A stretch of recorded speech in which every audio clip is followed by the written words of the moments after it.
Welcome to జ్ఞాన Prasunamba astro channel. ఇవాళ వీడియోలో మనం తెలుసుకోబోయే విషయం మీ వృత్తికి సంబంధించిన స్థానమైన 10వ స్థానం యొక్క రహస్యం. సహజంగానే ఒక జాతకంలో జీవన స్థానం, కర్మస్థానం అని 10వ స్థానాన్ని పేర్కొన్న డబ్బు వచ్చే మార్గాలు వేరే వేరే స్థానాలను బట్టి కూడా నిర్ణయించబడతాయి. వృత్తి ద్వారా ఆదాయాన్ని పొందగలరో లేదో నిర్ణయించే కొన్ని అంశాలు ఉన్నప్పటికీ వృత్తి అనేది కేవలం 10వ స్థానం ద్వారానే నిర్ణయించబడదు. జాతకంలో ఒక వర్క్ లేదా పనిని నిర్ణయించే స్థానంగా 6వ స్థానం, పెట్టుబడులు పెట్టి చేసే వృత్తులను నిర్ణయించే స్థానంగా 2వ స్థానం, స్వంత ఆలోచనలు ప్రయత్నాల ద్వారా చేసే వృత్తులను నిర్ణయించే స్థానంగా 3వ స్థానం, ఎలాంటి కర్మను మీరు తీసుకొని వచ్చారు అని 10వ స్థానం నిర్ణయిస్తుంది. ఇది కాక సంపాదించే మార్గాలను నవగ్రహాలు సూచిస్తాయి. ఏ జాతకంలోనైనా సరే అధికంగా బలం పొందిన గ్రహాల వృత్తులు, ఆలోచనలు ఖచ్చితంగా జాతకుడికి ఉంటాయనేది వాస్తవం. ఉదాహరణకు 10వ స్థానంలో ఒక గ్రహం ఉంది. 10వ స్థానాధిపతి నవాంశంలో ఏ స్థానంలో ఉంటే ఆ స్థానాధిపతి వృత్తులు అమరుతాయనే ఫార్ములా ఈ కాలానికి 10% కూడా సరిగ్గా సరిపోవడం లేదనేది వాస్తవం. అయితే అదే సమయం జాతకంలో అధిక బలంతో ఒక గ్రహం ఉందంటే ఆ గ్రహ కారకత్వ సంబంధిత ఆలోచనలు, చర్యలు మరియు సంబంధిత వృత్తి వ్యాపారాలు అమరుతాయంటే అతిశయోక్తి కాదు. అంతేకాక 10వ స్థానంతో సంబంధం కలిగిన గ్రహాలు, 10వ స్థానాధిపతి నక్షత్రంతో సంబంధం కలిగిన గ్రహ వృత్తులు ఏర్పడతాయి. ఒకరు సివిల్ ఇంజనీరింగ్ చేస్తారు, కంప్యూటర్కి సంబంధించిన వృత్తులు, ఐటీ వృత్తులు చేస్తుంటారు.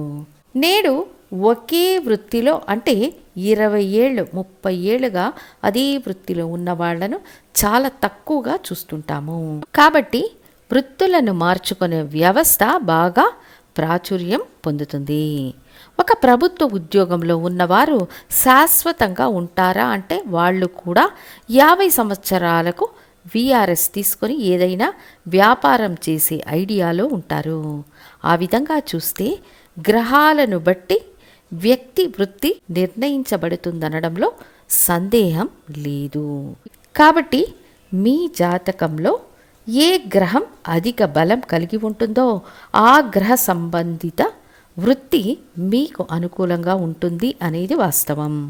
ఉదాహరణకు మీ జాతకంలో రవి బలమైన వ్యవస్థలో ఉన్నారు అంటే ప్రభుత్వ ఉద్యోగాలు, రాజకీయ ప్రతినిధులు, విద్యుత్ రంగం, గాజుకు సంబంధించిన ఉత్పత్తులు, ఈ రకమైన పరిశ్రమలలో నిమగ్నమయ్యే అవకాశాలు ఉన్నాయి.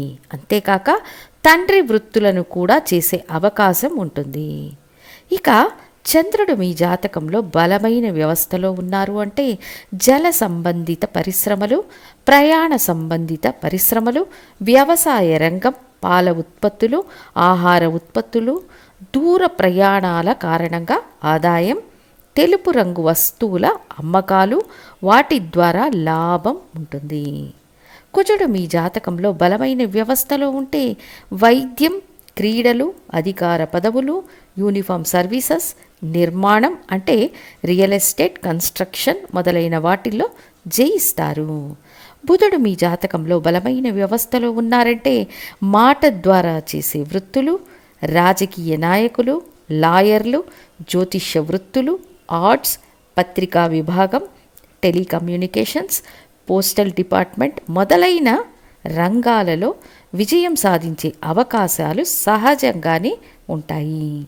ఇన్ని రకాల వృత్తులు ఒక్కొక్క గ్రహానికి 100కు పై సహజంగానే ఉంటాయి.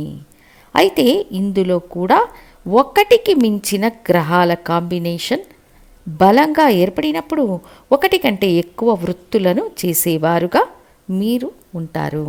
అలాగే గ్రహాల కలయిక ఒకటి కంటే ఎక్కువగా ఉంటే ఉదాహరణకు బుధ రాహువుల కలయిక ద్వారా కంప్యూటర్ వృత్తులు, మార్కెటింగ్ వృత్తులు, కెమికల్ లైన్లో విజయం సాధించడం, సో ఒక గ్రహం ఇంకొక గ్రహంతో కలిసి ఉన్నప్పుడు దాదాపు 100కు పై వృత్తులు ఏర్పడతాయి.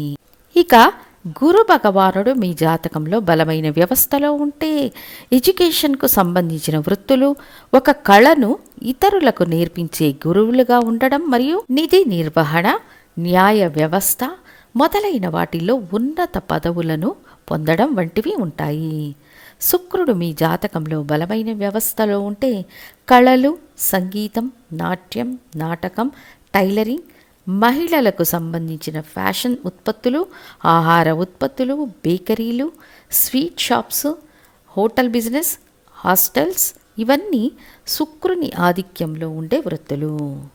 శని భగవానుడు బలమైన వ్యవస్థలో ఉన్న పక్షంలో ఐరన్కు సంబంధించిన ఉత్పత్తులు, భూమిలో ఉన్న మైనింగ్ పదార్థాలు, వ్యర్థ పదార్థాలు, నలుపు రంగు వస్తువుల వల్ల ఆదాయం, ప్రభుత్వ కాంట్రాక్ట్ల వల్ల లాభాలు, దిగువ స్థాయి సిబ్బంది ద్వారా అభివృద్ధి చెందుతున్న సంస్థలు, ప్రజానాయకులను సృష్టించడం శని భగవానునికే ఉంటుంది అనడంలో సందేహం లేదు. అప్పుడు ఒక్కొక్క గ్రహము ఇంకొక గ్రహంతో కలిసినప్పుడు కొత్త పరిశ్రమలు సృష్టింపబడతాయనేది వాస్తవం. సో లగ్నానికి ఇదే వృత్తి నిర్ణయించబడినది అనేది ఏదీ లేదు. నేను మకర లగ్నం 10వ స్థానాధిపతి శుక్రుడు కాబట్టి శుక్రునికి సంబంధించిన వృత్తులే చేస్తాను అనడం సమంజసం కాదు. ఇక రాహువు బలమైన వ్యవస్థలో ఉండి వృత్తి స్థానంతో కనెక్ట్ అయ్యారంటే రాహువు ఒక వింత గ్రహం.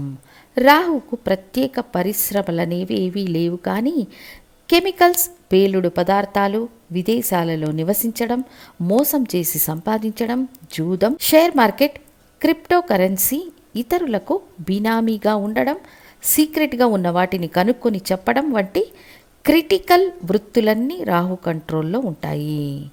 తనతో కలిసి ఉన్న గ్రహం తానున్న స్థానాధిపతిని అనుసరించి వృత్తులు ఏర్పడతాయి.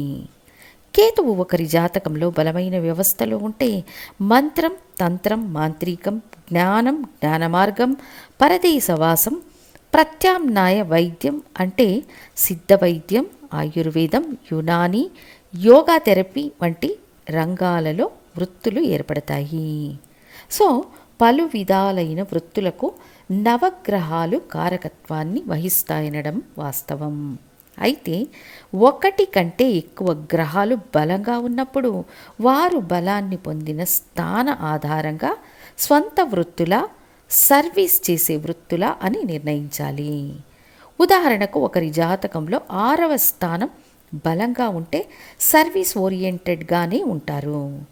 2వ స్థానం, 10వ స్థానం బలంగా ఉంటే స్వంత వ్యాపారాలు, పెట్టుబడులు పెట్టి వ్యాపారం చేసే యోగ్యతను కలిగి ఉంటారు. సో వృత్తి అనేది ఒక జాతకంలో ఇన్ని క్యాలిక్యులేషన్స్ చేసి నిర్ణయించాలని తెలియచేస్తూ ఇంకొక వీడియోతో మళ్ళీ మీ ముందుంటాను. ధన్యవాదాలు.